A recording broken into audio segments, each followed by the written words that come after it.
Le pêcheur et sa femme, de Jacob et Willem Grimm. Il y avait une fois un pêcheur et sa femme qui habitaient ensemble une cahute au bord de la mer. Le pêcheur allait tous les jours jeter son hameçon, et il le jetait et le jetait encore. Un jour, il était assis près de sa ligne, sur le rivage, le regard tourné du côté de l'eau limpide, et il restait assis, toujours assis. Tout à coup, il vit l'hameçon plonger et descendre profondément, et quand il le retira, il tenait au bout une grosse barbue. La barbue lui dit « Je te prie de me laisser vivre. Je ne suis pas une vraie barbue. Je suis un prince enchanté. À quoi te servirait de me faire mourir? Je ne serai pas pour toi un grand régal. Rejette-moi dans l'eau et laisse-moi nager. » Vraiment, dit l'homme, tu n'as pas besoin d'en dire si long. Je ne demande pas mieux que de laisser nager à son aise une barbue qui sait parler. Il la rejeta dans l'eau, et la barbue s'y replongea jusqu'au fond, en laissant après elle une longue traînée de sang. L'homme alla retrouver sa femme dans la cahute. « Mon homme, lui dit-elle, n'as-tu rien pris aujourd'hui ?»« Non, dit l'homme. J'ai pris une barbue qui m'a dit qu'elle était un prince enchanté, et je l'ai laissée nager comme auparavant. »« N'as-tu rien demandé pour toi ?» dit la femme. « Non, dit l'homme.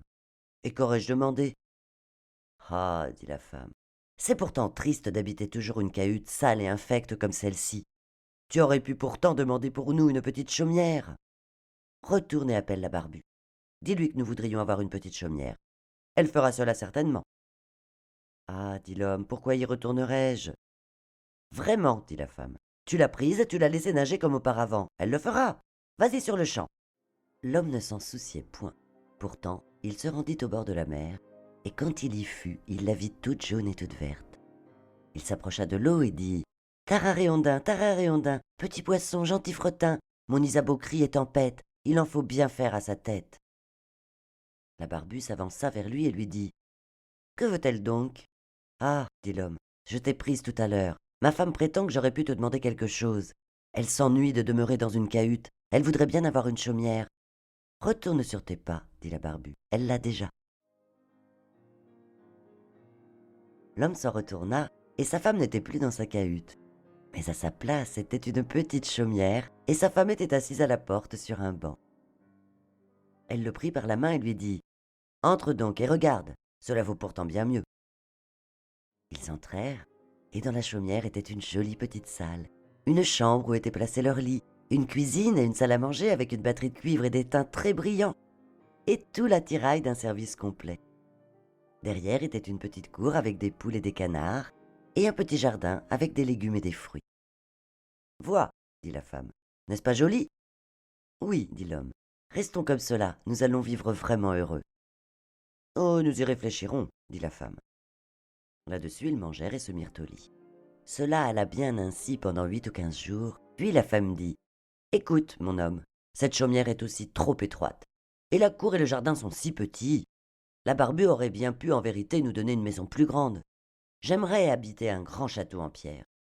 Va trouver la barbue, il faut qu'elle nous donne un château. »« Ah, femme, dit l'homme, cette chaumière est vraiment fort bien. À quoi bon servirait d'habiter un château ?»« Eh, dit la femme, va, la barbue peut très bien le faire. »« Non, femme, dit l'homme, la barbue vient tout justement de nous donner cette chaumière. Je ne veux pas retourner vers elle, je craindrais de l'importuner. »« Vas-y, dit la femme, elle peut le faire, elle le fera volontiers. Va, te dis-je. » L'homme sentait cette démarche lui peser sur le cœur et ne se souciait point de l'affaire. Il se disait à lui-même « Cela n'est pas bien. » Pourtant, il obéit. Quand il arriva près de la mer, l'eau était violette et d'un bleu sombre, grisâtre, et prête à se soulever. Elle n'était plus verte et jaune comme auparavant. Pourtant, elle n'était point agitée. Le pêcheur s'approcha et dit « Tararéondin, petit poisson gentil fretin, mon Isabeau crie et tempête, il en faut bien faire à sa tête. »« Et que veut-elle donc ?» dit la barbue. « Ah, dit l'homme à demi troublé, elle veut habiter un grand château de pierre. »« Va, dit la barbue, tu la trouveras sur la porte. » L'homme s'en alla et croyait retrouver son logis. Mais comme il approchait, il vit un grand château de pierre, et sa femme se tenait en haut du perron. Elle allait entrer dans l'intérieur. Elle le prit par la main et lui dit « Entre avec moi. » Il la suivit, Et dans le château était un vestibule immense dont les murs étaient plaqués de marbre. Il y avait une foule de domestiques qui ouvraient avec fracas les portes devant eux. Les murs étaient brillants et couverts de belles tentures. Dans les appartements, les sièges et les tables étaient en or, des lustres en cristal étaient suspendus au plafond, et partout aussi des tapis de pied dans les chambres et les salles. Des mets et des vins recherchés chargeaient les tables, à croire qu'elles allaient rompre. Derrière le château était une grande cour, renfermant des étables pour les vaches et des écuries pour les chevaux, des carrosses magnifiques. De plus, un grand et superbe jardin rempli des plus belles fleurs, d'arbres à fruits. Et enfin, un parc d'au moins 1 lieue de long, où l'on voyait des cerfs, des daims, des lièvres, tout ce que l'on peut désirer. « Eh bien, dit la femme, cela n'est-il pas beau ?»« Ah oui, dit l'homme, tenons-nous-en là.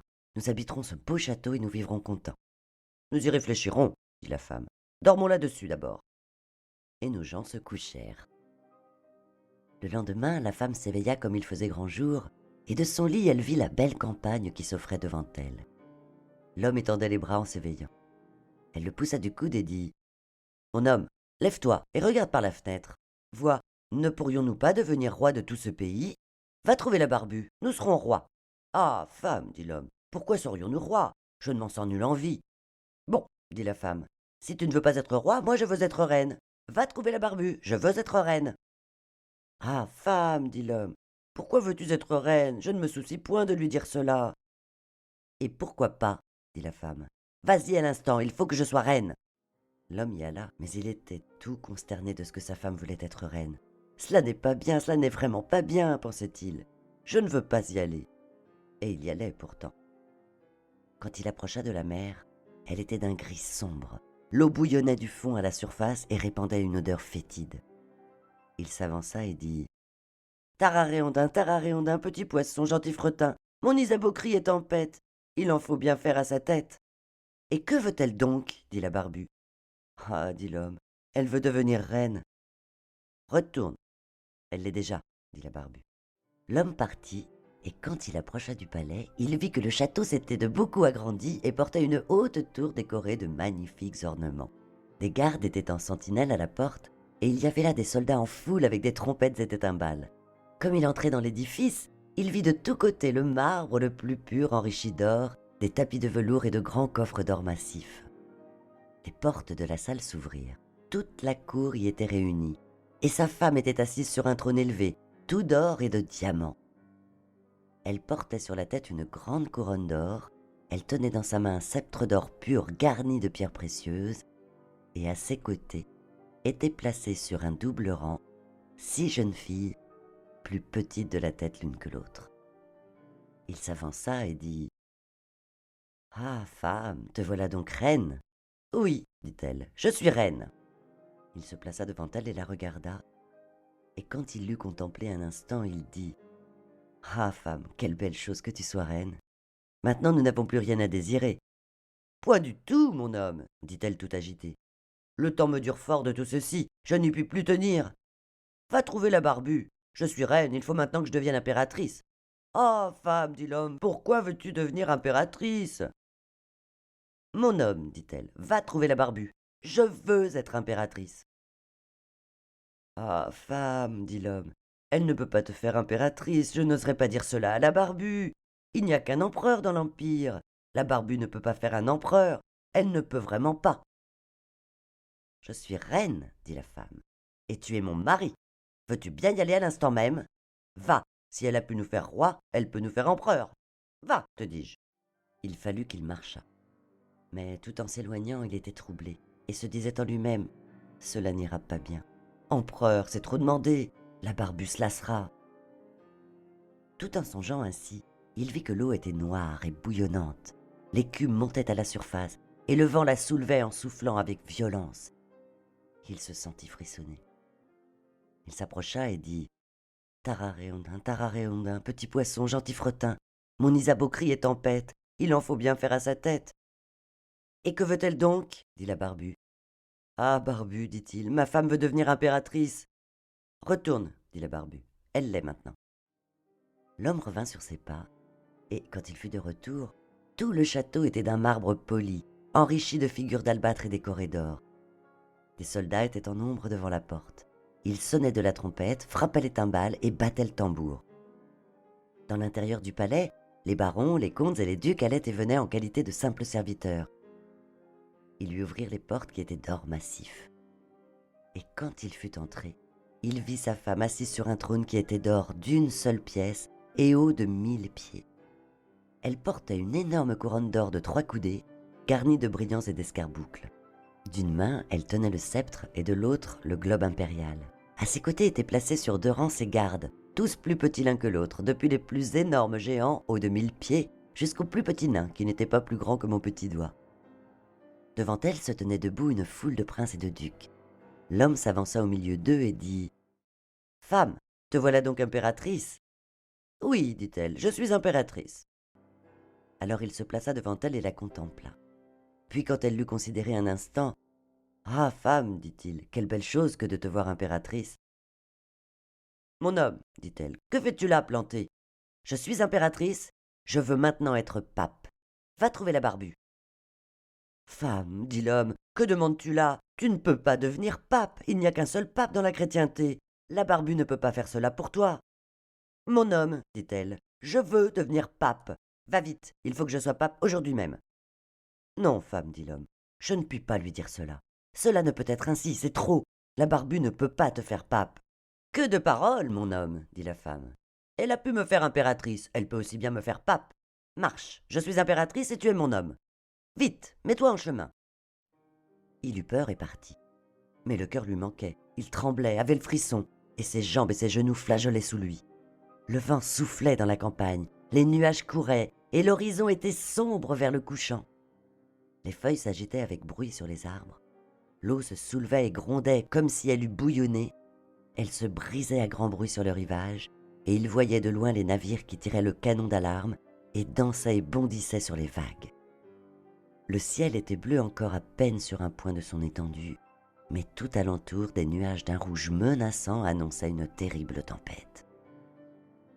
Il s'approcha tout épouvanté et dit « Tararéondin, Tararéondin, petit poisson, gentil fretin, mon Isabeau crie et tempête, il en faut bien faire à sa tête. »« Et que veut-elle donc ?» dit la Barbue. « Oh, dit l'homme, elle veut devenir pape. »« Retourne, dit la Barbue, elle l'est à cette heure. » Il revint, et quand il arriva, il vit une immense église tout entourée de palais. Il perça la foule du peuple pour y pénétrer. Au-dedans, tout était éclairé de 1001 lumières. Sa femme était revêtue d'or de la tête aux pieds. Elle était assise sur un trône beaucoup plus élevé que l'autre et portait 3 énormes couronnes d'or. Elle était environnée d'une foule de prêtres. À ses côtés étaient placées 2 rangées de cierges, dont le plus grand était épais et haut comme la plus haute tour, et le plus petit pareil au plus petit flambeau de cuisine.